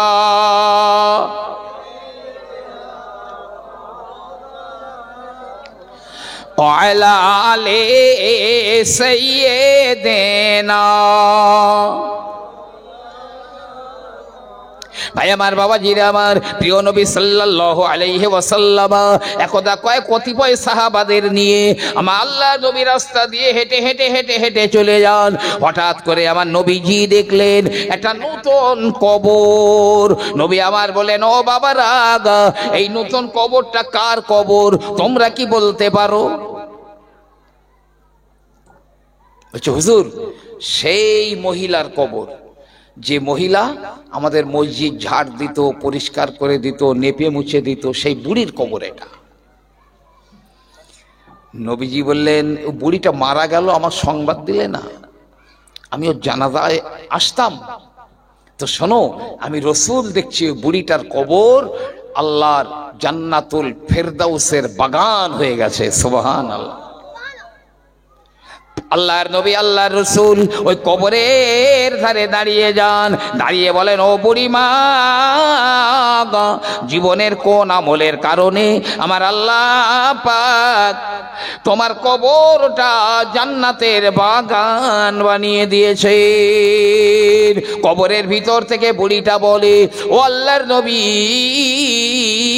গো, অন্য কোনো আমলের জন্যে নয়, বরং আমি আল্লাহর ঘর মসজিদ পরিষ্কার করে দিতাম, ঝাড় দিয়ে দিতাম, আমি মসজিদটা নেপে মুছে দিতাম। ওই আমলের কারণে আমার আল্লাহ আমার কবরটা রিয়াজিল জান্নাহ বানিয়ে দিয়েছে। মসজিদে যদি ধুলোবালি মাকড়াসার জাল থাকে, ইমাম মুয়াজ্জিনকে চোখ না রাঙিয়ে নিজে পরিষ্কার করো। কিচ্ছু যদি না থাকে, গায়ের জামাটা খোলো, খুলে ভালো করে মসজিদ মুছে দাও, কপাল খুলবে। তিরমিজি শরীফে একটা হাদিস রয়েছে, আল্লাহ নবী বলছেন, কেউ মসজিদে ঢুকে গেল, ঢুকে দেখছে একটা চুল পড়ে রয়েছে মসজিদে, একটা চুল পড়ে আছে। তো লোকটা কি করলো, মসজিদ থেকে ওই পড়ে থাকা চুলটা তুলে নিল, তুলে পকেটে ঢুকিয়ে নিল, নিয়ে মসজিদের নামাজ পড়ে বাইরে বেরিয়ে চুলটা বাইরে ফেলে দিল। প্রিয় নবী আমার বলেন, ওই দিন থেকে কিয়ামতের দিন পর্যন্ত ওই ব্যক্তির জান্নাত পরিষ্কার করার জন্যে আমার আল্লাহ পাক ৭০,০০০ ফেরেশতা নিয়োজিত করে দিবেন। আমলটা কি? মসজিদের ভিতর থেকে একটা চুল পড়েছিল, তুলে বাইরে ফেলে দিয়েছেন। ৭০,০০০ ফেরেশতা কিয়ামত পর্যন্ত আপনার জান্নাত পরিষ্কার করবে। এই মসজিদ দেখছি আমরা, আমার আপনার জান্নাত ওই মসজিদের মধ্যেই লুকিয়ে রয়েছে। আল্লাহ কখনো কখনো দেখান, এই মসজিদে আজান শুনে আপনি মসজিদে যাচ্ছেন, না না না না, মসজিদে যাচ্ছেন না, আপনার জান্নাতে যাচ্ছেন। আপনি মসজিদে ঢুকে গেলেন, আল্লাহর জান্নাতে আপনি ঢুকে গেলেন। বলুন না সুবহানাল্লাহ। এই জুম্মার দিনে নামাজ পড়তে আসে বেশি লোক, 5 ওয়াক্ত নামাজে যতটা মুসল্লি হয় তার সারা গ্রামের লোক জুম্মার দিনে আসে। যদি সে সাইকেলে, বাইকে, কোনো গাড়িতে না চড়ে পায়ে হেঁটে আসে, মসজিদে জুম্মার দিনে, শুক্রবারের দিনে পায়ে হেঁটে হেঁটে আসে, আল্লাহর নবী আল্লাহর হাবিব বললেন, বাড়ি থেকে মসজিদ পর্যন্ত আসতে যে কটা পা ফেলতে হবে, ওর প্রতিটা কদমে কদমে কদমে আমার আল্লাহ একটা কবুল হওয়া হজের সওয়াব আর 100 বছরের, কোন রিওয়ায়েতে আগামী 1 বছরের রাত দিন আল্লাহর ইবাদত বন্দেগী, দিনে রোজা রাতে জেগে ইবাদত করা সওয়াব আল্লাহ তার প্রতিটা কদমে কদমে লিখে দেন। এক এক পায়ে সেই মসজিদে আসা থেকে আমরা দূরে সরে রয়েছি, এমন অভাগা হয়ে গেলাম আমরা।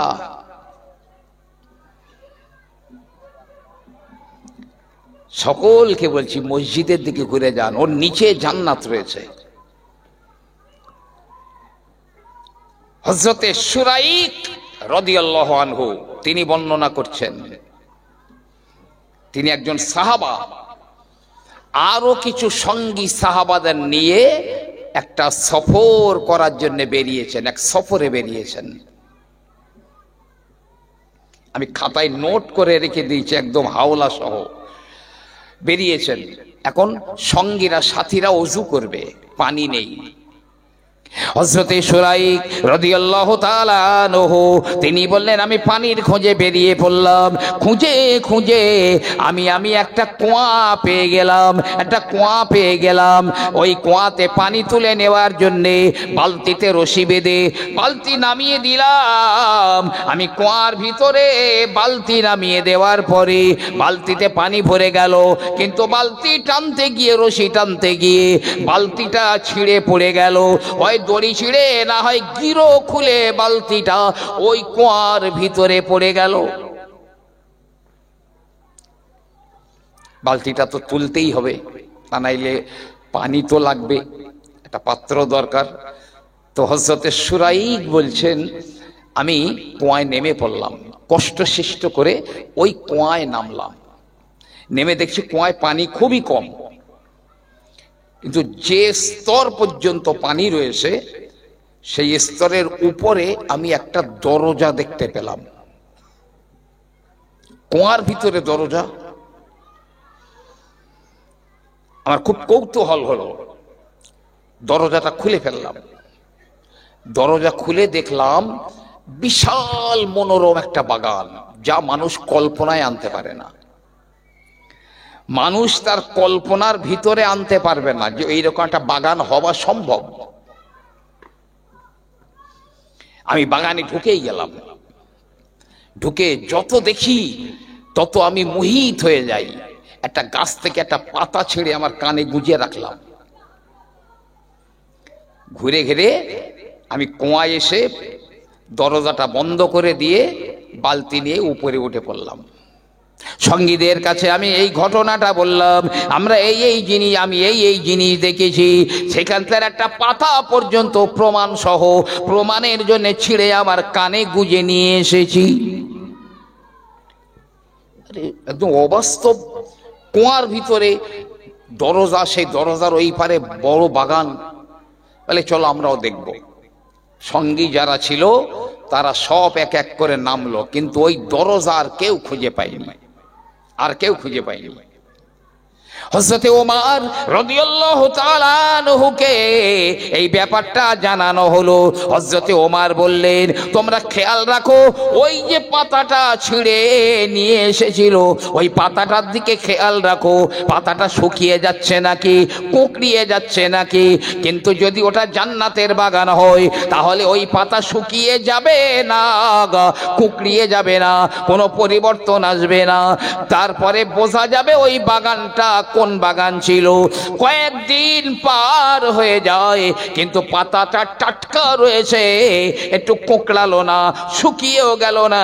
হযরতে ওমর বললেন, ওটাই হলো আল্লাহর জান্নাতের বাগান, ওই বাগানের গাছের পাতা এটা। নবীজি এমনি বলে গেছেন, হাদিস পাকে এসেছে, আমার এক উম্মত জ্যান্ত অবস্থায় জান্নাতের ভিতর থেকে পায়ে হেঁটে ঘুরে আসবে। বাস্তব হয়ে গেল। সেই জায়গাটা কোথায় জানেন? ফিলিস্তিনের যে বাইতুল মুকাদ্দাস, মসজিদুল আকসা, সেই মসজিদুল আকসার ওই গেটে ঢুকে একদম বাঁহাতে, মানে ওই মসজিদের হেরেমের মধ্যে ওই কুয়াটার নাম রাখা হয়েছে বীরে ওয়ারাকা, কুয়া, পাতার কুয়া, বীরে ওয়ারাকা, পাতার কুয়া। আল্লাহ একটাই দেখিয়ে দিলেন। এইরকম সব মসজিদের ওই নিচেই মনে করবেন আপনার জান্নাত লুকিয়ে রয়েছে। মসজিদ থেকে যত দূরে থাকবেন জান্নাত থেকে সে তত দূরে থাকবে, তত দূরে থাকবে। মসজিদ মুখটা ঘুরিয়ে দিতে হবে, তাহলে সফলতা আসবে। আল্লাহর নবী আল্লাহর হাবিব বললেন, লা দীনা লিমান লা সালাতা লাহু, ওই লোকটার কোনো ধর্ম নাই যার নামাজ নাই। অন্য জায়গায় আমার আল্লাহ পাক আল্লাহর রাসূল বললেন, লা সাহাবুন লিমান লা সালাতা লাহু, যার নামাজ নাই ইসলাম ধর্মের মধ্যে তার কোনো অংশ নাই। নিজের মুসলমানিত্বটা অন্তত বজায় রাখতে 5 ওয়াক্তের নামাজটা আপনি অবশ্যই আদায় করবেন। ওখানে আপনার জান্নাত লুকিয়ে রয়েছে। মনে করেন না আমি ফুরফুরার পীর সাহেব এনে, বগদাদের পীর সাহেব এনে, মক্কার পীর সাহেব এনে আমার জানাজা নামাজ পড়িয়ে দেবে, লম্বা দোয়া করবে, আর আমার জান্নাতের রাস্তা ভিআইপি হয়ে যাবে। মাদার গাছ তেল মতো মনে করেন না। জি শোনেন, আগের জমানায় একটু তকবীর দেন, নারায়ে তাকবীর, নারায়ে তাকবীর। সিলসিলায়ে ফুরফুরা শরীফ, সিলসিলায়ে মুজাদ্দিদে জামান, সিলসিলায়ে মুজাদ্দিদে জামান